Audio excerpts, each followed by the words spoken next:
नमस्कार बच्चों, स्वागत आप सभी का फिर से अपनी इस एमसीक्यूज की क्लास के अंदर। तो जैसा कि दोस्तों आप सबको पता है, अपन एटॉमिक स्ट्रक्चर पढ़ रहे थे और अपन ने 3 क्लासेस कंप्लीट कर ली है ना। 2 क्लासेस और अपनी एटॉमिक स्ट्रक्चर की बाकी है। और जो आज सुबह अपन ने जो पढ़ा था उससे संबंधित मैं कुछ प्रीवियस ईयर्स के क्वेश्चन लेके आया हूँ।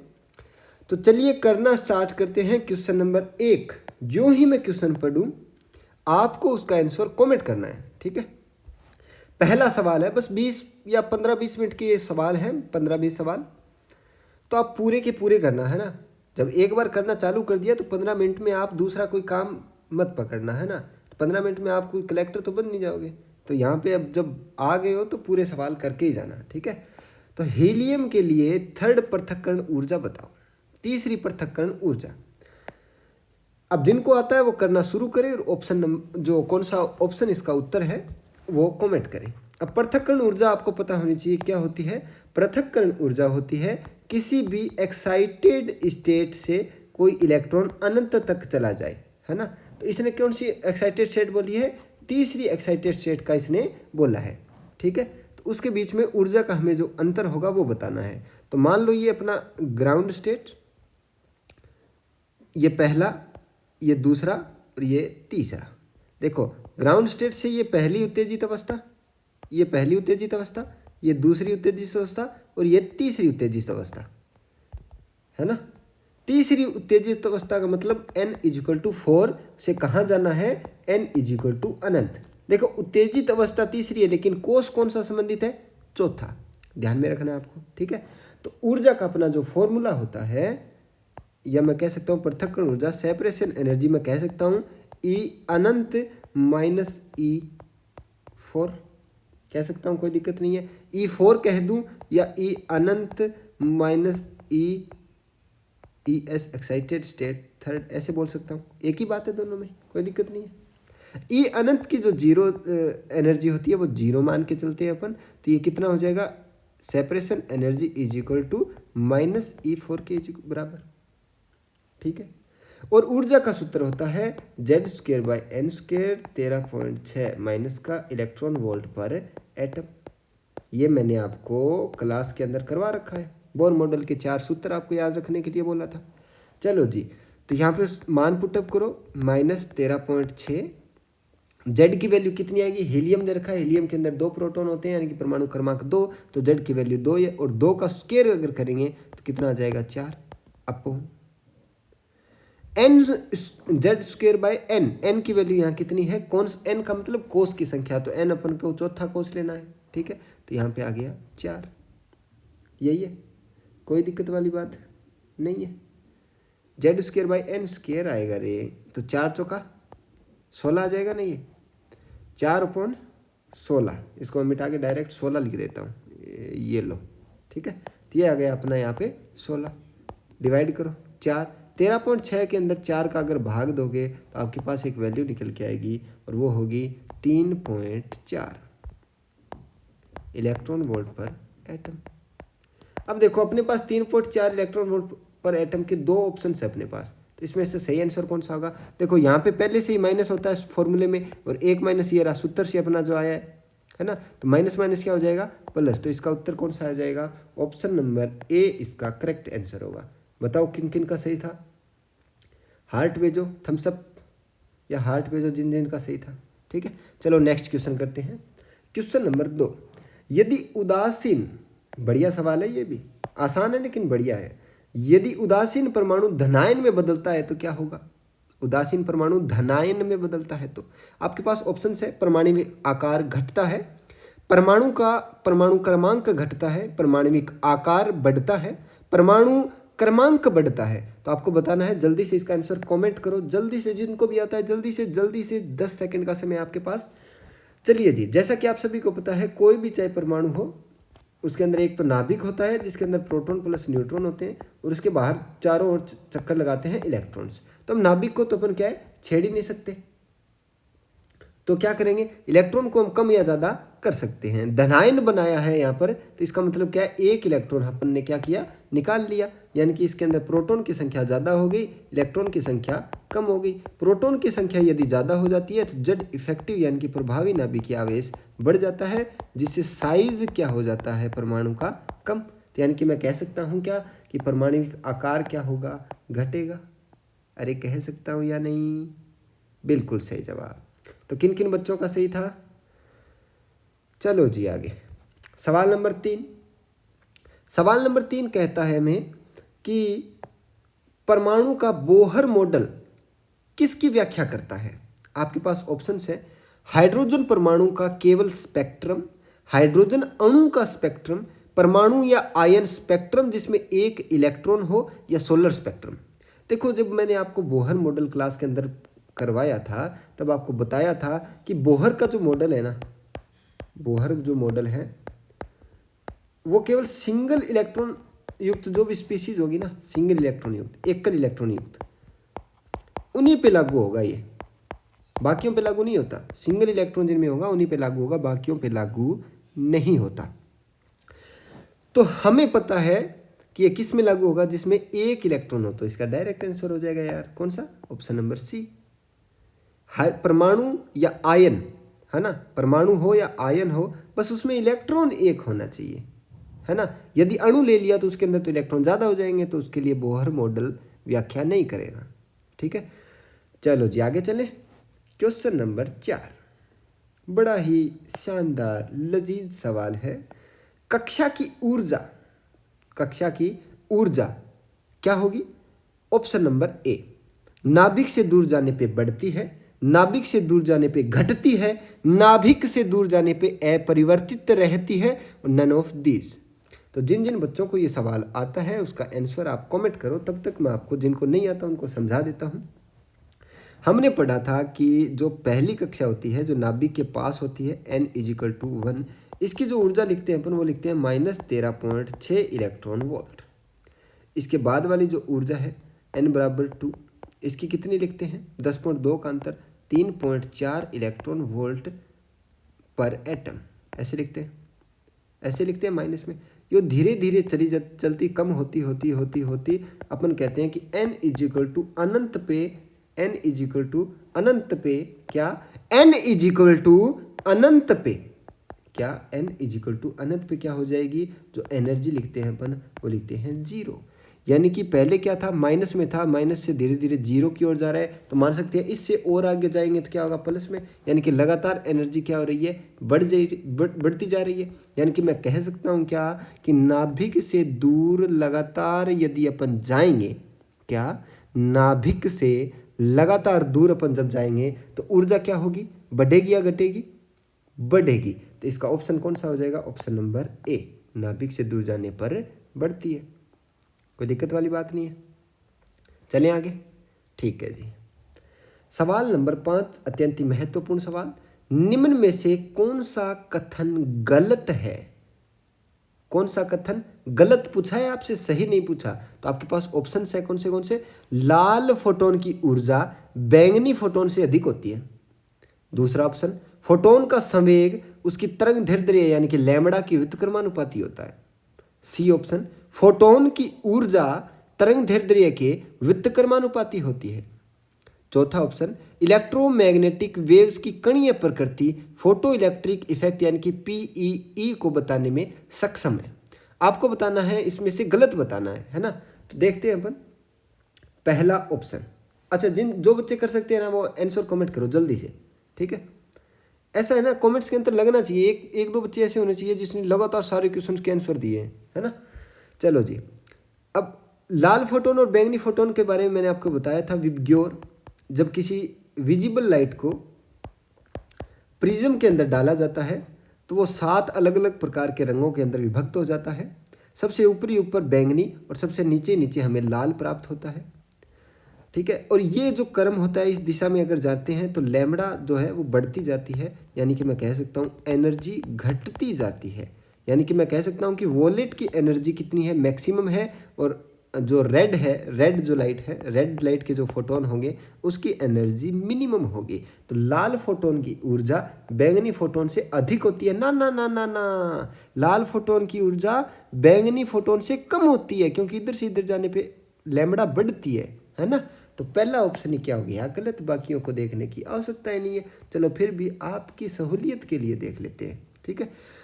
दूसरा ऑप्शन कहता है फोटोन का संवेग लैम्बडा के व्युत्क्रमानुपाती होता है। तो आपने डी ब्रोगली जो इक्वेशंस पढ़ते हो, अपन आज पढ़ेंगे, कल वाली क्लास में पढ़ेंगे, P = h/λ, ऐसे ही पढ़ते हो। तो यहाँ पे क्या है, संवेग है ना वो लैम्बडा के व्युत्क्रमानुपाती होता है, तो ये बात तो सही है।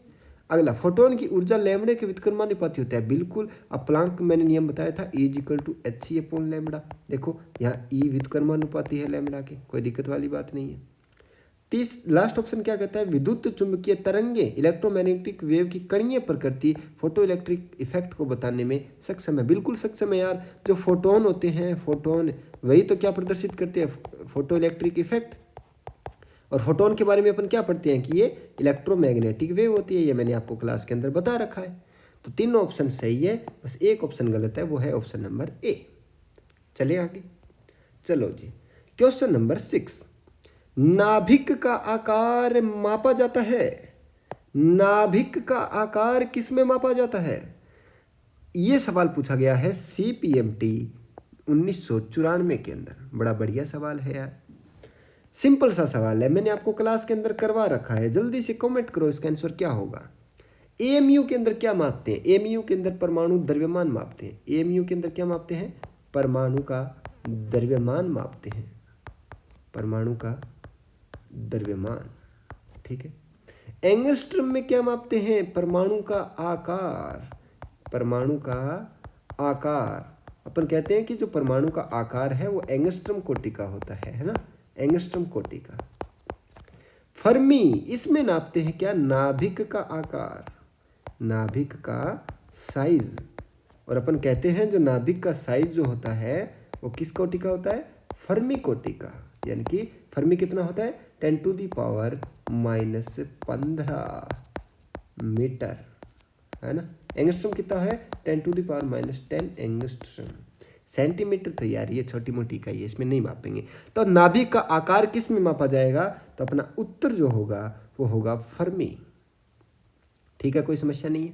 नेक्स्ट चले, चलो जी, क्वेश्चन नंबर 7 नंबर क्वेश्चन क्या कहता है कि जब एक इलेक्ट्रॉन निश्चित कक्षा में चक्कर लगाता है तब क्या होगा? इट एब्जॉर्ब एनर्जी, यह ऊर्जा का अवशोषण करेगा। दूसरा option, it gain kinetic energy, यह काइनेटिक एनर्जी ग्रहण करेगा। तीसरा ऑप्शन, इट एमिट रेडिएशन, यह रेडिएशन यानी कि तरंगों का उत्सर्जन करेगा। चौथा option, it's energy remains constant, इसकी एनर्जी नियत रहेगी। तो मैंने आपको जब मॉडल पढ़ाना चालू किया था, अब देखो जिन बच्चों को क्वेश्चन आता है ये कमेंट करो जल्दी से, मैं बाकियों का आंसर बता देता हूँ। मैं जब अपन ने एटॉमिक मॉडल्स पढ़ने चालू किए थे, एटॉमिक मॉडल्स, तो अपने सबसे पहले पढ़ा था थॉमसन मॉडल। क्या पढ़ा था? Thompson model.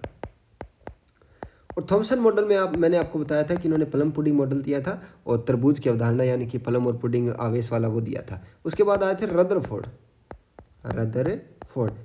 इन्होंने क्या बोला? रदरफोर्ड ने बोला कि जो भी धनावेश होता है ना वो परमाणु के नाभिक में होता है, बाकी जो ऋणावेशित पार्ट है वो चारों ओर होता है ना, और इसकी चारों ओर चक्कर लगाता है। तभी मैंने आपको एक बात बताई कि मैक्सवेल बोला कि यदि इलेक्ट्रॉन चारों ओर चक्कर लगाएगा, यानी कि विद्युत क्षेत्र के अंदर कोई तत्व घूम रहा है, कोई इलेक्ट्रॉन या कोई कण घूम रहा है, तो वो लगातार अपनी एनर्जी को खोएगा, है ना, मैक्सवेल ने बोली थी। उसके बाद मैंने आपको बोहर पढ़ाया। बोहर ने क्या बोला कि कोई भी इलेक्ट्रॉन के चारों ओर क्या होता है, एक विपरीत बल कार्य करता है, जिसके कारण वो नए तो एनर्जी ग्रहण करता है और नई एनर्जी त्याग करता है। ये नियत रहती है। एनर्जी ग्रहण और त्याग कब करेगा? जब संक्रमण होगा, किसी एक कोष से दूसरे कोष के अंदर संक्रमण होगा, तब एनर्जी का आदान प्रदान होगा, है ना। तो ये ना तो अवशोषित करेगा, ना ही ये ग्रहण करेगा, ना ही उत्सर्जन करेगा, क्या कुछ नहीं करेगा ये। तो इसका उत्तर कौन सा आ जाएगा? इट्स एनर्जी रिमेन्स कांस्टेंट, यानी कि ऊर्जा क्या रहेगी? नियत रहेगी। समझते हो? चलिए आगे, बिल्कुल। नेक्स्ट क्वेश्चन नंबर 8 बड़ा ही सिंपल सा सवाल है। MPPET 1995 के अंदर ये पूछा गया था, क्लोरीन परमाणु व क्लोराइड आयन में किसकी संख्या अलग अलग है? तो क्लोरीन परमाणु, जिनको आता है वो आंसर कमेंट करिए। क्लोरीन परमाणु तो ये हो गया। क्लोराइड आयन क्या हो गया? Cl- ले लो आप। तो देखो अपने को पता है नाभिक के साथ अपन छेड़खानी कर ही नहीं सकते। क्यों? क्योंकि नाभिक से डर लगता है अपने को, धारा लगा देगा नाभिक, है ना। तो किसके साथ छेड़खानी कर सकते हैं? इलेक्ट्रॉन के साथ कर सकते हैं यार। इलेक्ट्रॉन अपना दोस्त है, पूरी केमिस्ट्री इलेक्ट्रॉन पे ही तो बेस्ड है। तो क्लोराइड आयन, मान लो एक इलेक्ट्रॉन उसके पास फालतू है, तो अपन ने प्रोटॉन में चेंज किया, इलेक्ट्रॉन में चेंज किया। अरे जो नाभिक में होते हैं उनको अपन चेंज नहीं करते। और नाभिक के अंदर कौन कौन होते हैं? एक तो प्रोटॉन होता है और एक न्यूट्रॉन होता है। तो इनका अपन कुछ नहीं कर सकते, अपन केवल इलेक्ट्रॉन के साथ छेड़खानी कर सकते हैं। और इलेक्ट्रॉन के छेड़खानी कर देंगे तो कह सकते हैं कि क्लोरीन परमाणु और क्लोराइड आयन में किसकी संख्या में भिन्नता है? तो वो हो जाएगी इलेक्ट्रॉन की संख्या में भिन्नता है। कोई दिक्कत वाली बात नहीं है। चले आगे, चलो जी। Question number 9। क्वेश्चन नंबर 9 क्या कहता है? वह आयन जो CO के सम इलेक्ट्रॉनिक है, कार्बन मोनोऑक्साइड के समान जिसमें इलेक्ट्रॉन है। सवाल आया था किसके अंदर? CBSE 1997 के अंदर ये सवाल पूछा गया है। चलो जी, तो जिनको आंसर पता है वो कमेंट करो, निकालो, बाकियों को मैं बता देता हूँ। सम इलेक्ट्रॉनिक स्पीसीज, आइसो इलेक्ट्रॉनिक्स जिन्हें कहते हैं।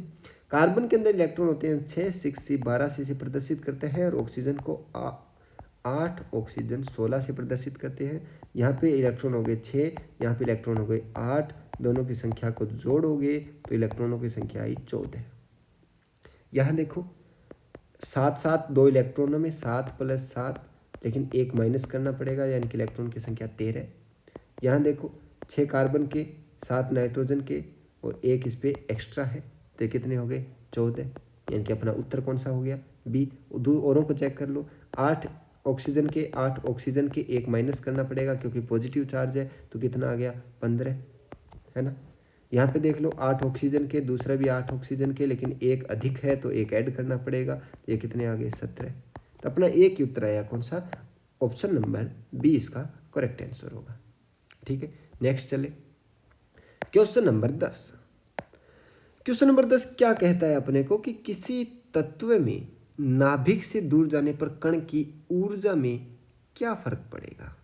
किसी तत्व में नाभिक से दूर जाने पर कण की ऊर्जा।